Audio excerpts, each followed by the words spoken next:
Support comes from St. Louis Public Library Foundation, helping the library serve children and their families with programs and services needed to become lifelong readers. More information about the foundation is at slpl.org. This is St. Louis on the Air from St. Louis Public Radio. I'm Elaine Cha.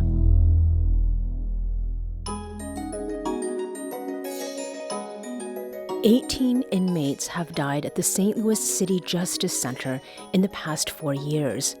One death is too many, but what's recently come to light is a discrepancy between that figure and the number public safety officials have previously shared. STLPR's Lacretia Wimbley reported on this subject this week. She joins us now to discuss her findings and how city leaders have responded. Lacretia, welcome back to the show. Hi, Elaine. Thanks for having me. So what is it that made you initially question and then look into the number of deaths at the city jail between 2020 and now? Sure. Well, the most recent person to die at the city jail happened on November 9th. An unidentified man lost his life while in custody. So far, the medical examiner's office has not released the cause of that death.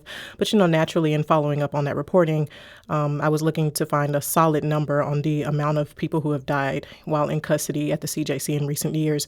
And so that's sort of what started this, hunt for information. And what was the number that you were seeing?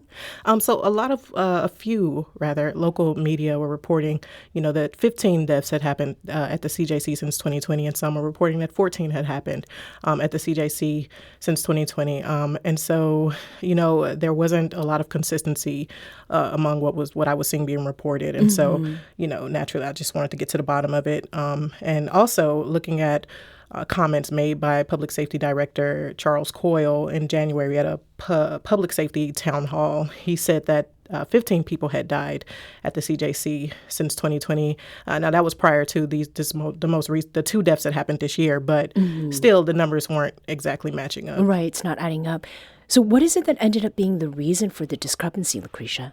Well, public safety officials got back to me yesterday, and what it comes down to, according to what they have to say, is it's a matter of jurisdiction and whether or not an inmate or a person that's been taken into custody is considered a detainee or an arrestee. Okay. And so when an inmate is considered a detainee, that means they've been arraigned, they've been officially charged by the courts, and they are now officially in the custody, or rather a detainee at the CJC or the City Justice Center. When a person is merely an arrestee, that means that they haven't been arraigned, charges haven't officially been filed, and they are still in custody of the St. Louis Metropolitan Police Department. So essentially what public safety officials shared with me yesterday is that a lot of people don't know this when it comes down to jurisdiction and essentially semantics is what it comes down to. And so when Public Safety Director Charles Coyle made those comments that 15 people had died at the CJC in January earlier this year, right. Essentially that number 15 excluded one person who was merely an arrestee and who had not been yet detained or arraigned in court yet to be considered an official detainee at the CJC. Right, quote unquote merely. Yeah. How concerning is the unreliable reporting of these numbers? It's very concerning. Essentially because, as journalists, as media, it's our job to, get down to the facts and to, report the truth to our community and keep people informed. And so, that being said, though, sometimes I do recognize, it's hard to get information out of public officials, so I'm not just, putting blame on local media or anything like that. Sometimes, like for example, we just talked about the discrepancy, in what Public Safety Director Charles Coyle, the number that he gave earlier this year, it's concerning because, that was off by just one. But still, what's the truth? Right. One person dying, like you mentioned, is too many. And so we need to account for every person that has died. Were there any obstacles that you encountered in getting this information? Like, was it like that Spider-Man multiple Spider-Men sort of pointing at each other, or what was that like? Well, last week was just an interesting week. Last week is when I started digging into this. And thankfully, the mayor's office was actually very helpful in helping get the solid number of deaths that have actually occurred at the jail between 2020 and now. They got those numbers from the Public Safety Department for us. But getting numbers directly from the Public Safety Department was a bit of a struggle because, just I wasn't getting response.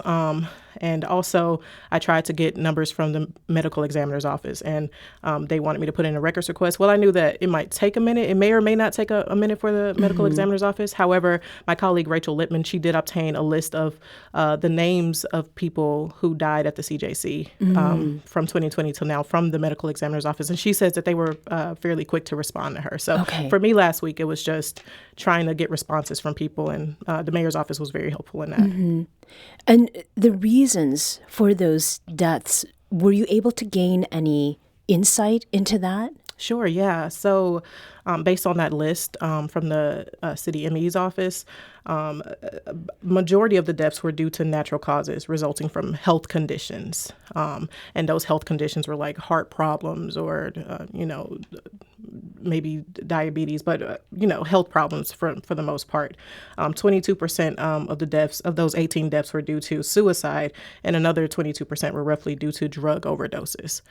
So that's, and that's like I said, that's from the 18 people who died, right. So. How do these numbers from St. Louis's jail compare as far as how many people have died in custody to like St. Louis County or even Kansas City, Lacretia? Sure. Well, compared to this St. Louis County, we just got those numbers back yesterday. There were 5 people that have died at the St. Louis County Justice Center between 2020 and now. And that's compared to the 18 people that have died at CJC between, in that same time frame. And so, that's a glaring difference, and both of those jails kind of house around similar numbers on a daily basis. Compared to Kansas City, Kansas City has only seen a third of the number of deaths that have happened at CJC between 2020 and now. And so again, CJC, from what we've seen looking at Kansas City, and in Kansas City, that is the Jackson County Detention Center and the Green Correctional Center facility. Those numbers are, CJC is leading pretty much. Right. So it's 18 compared to like 6 in Kansas City. And between 2020 and today, there have been many complaints about conditions at the St. Louis City Justice Center and even several uprisings among detainees there. How is this context relevant, Lacretia, to what you found regarding the numbers of detainees and arrestees who've died within the facility over these past 4 years? Sure. Well, in 2022, dozens of inmates came together, and it started off with just I think 3 inmates, but then they joined together to represent dozens of other inmates who have been detained at the CJC, and they filed a federal class action lawsuit, pretty much accusing guards of macing them, some of them while they're handcuffed. Some of them were accusing guards of macing them while they were in cells or behind bars. And so just a lot of claims of mistreatment, being told that they're just going to just lay there and marinate for a little bit after being maced. Those are just a few examples. Yeah. And so it matters based on what people have shared. And very quickly, are there improvements that have been suggested? There's been lots of improvements that have been suggested in recent years, especially, but namely, City Board of Aldermen, 14th Ward Alderman Rasheen Aldridge has suggested that overall improvements need to be made to the jail, especially the food. He suggested that perhaps people's health, they come in with poor health conditions, and the food there and conditions at the jail do not help. Lacretia Wimbley is a reporter for St. Louis Public Radio. You can learn more about her reporting on this topic by visiting STLPR.org. Lacretia, thanks for joining us today. Thanks, Elaine.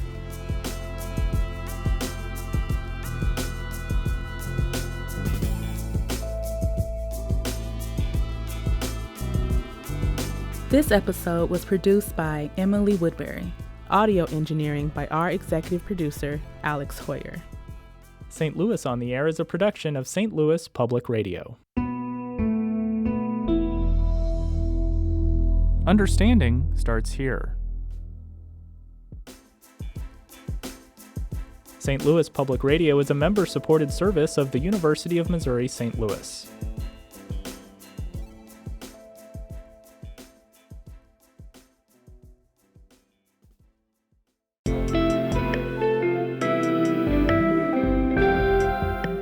The Gateway brings you the day's news each weekday from around the St. Louis region and the state capitals in Jefferson City. Our schools are accredited. We don't need this bill. And Springfield. How many more years must pass before lawmakers see time is of the essence? I'm Abby Larico. Join me each weekday for The Gateway on the STLPR app or wherever you get podcasts.